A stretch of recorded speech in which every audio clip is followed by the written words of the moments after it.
The approach to treatment of patients with advanced EGFR mutant lung cancer has certainly changed over the last several years. Historically, patients would be treated with either a first or second generation EGFR inhibitor. We know that the median progression-free survival with that approach was about a year for first generation EGFR inhibitors. And then at the time of development of resistance, about 50 to 60% of patients would have developed a single gatekeeper resistance mutation, EGFR T790M. Among those patients who developed T790M, we've recently developed data showing that use of a mutant-selective or T790M specific inhibitor, such as osimertinib, could induce responses in the vast majority of patients after progression on a first or second generation inhibitor. Over the last year or so, though, that paradigm of starting with a first or second generation inhibitor and then using a third generation inhibitor among those who develop T790M has changed. And it's changed in response to the FLAURA data. So FLAURA was a randomized phase 3 study which compared using a first generation inhibitor, either gefitinib or erlotinib, versus osimertinib in newly diagnosed EGFR mutant patients. In FLAURA, osimertinib led to significant improvements in progression-free survival compared to the first generation inhibitors. And the median PFS in FLAURA was approximately 19 months for patients receiving osimertinib. Importantly, patients who received osimertinib also had improved control of central nervous system metastases. In my clinical experience, I've also found that osimertinib tends to be quite well tolerated with a favorable side effect profile. And as a result, I believe that osimertinib should be the standard of care for newly diagnosed first-line EGFR mutant patients.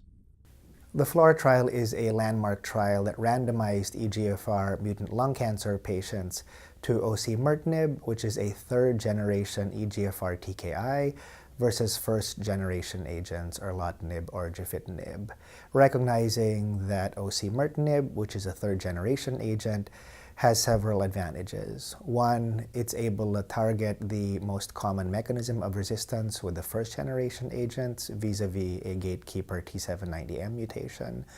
In addition to that, it also has excellent CNS coverage, especially for patients that have brain mets, knowing that patients that don't have brain metastases, given that they have lung cancer, also have a proclivity or a tendency to develop brain metastases in certain situations. So it's not a surprise that the results of the FLAURA trial were positive for an improved benefit in terms of survival with osimertinib versus erlotinib and gefitinib, and that's with progression-free survival. It really changed the standard of care, and now there's FDA approval for osimertinib as the first-line therapy of choice for EGFR mutant lung cancer cases.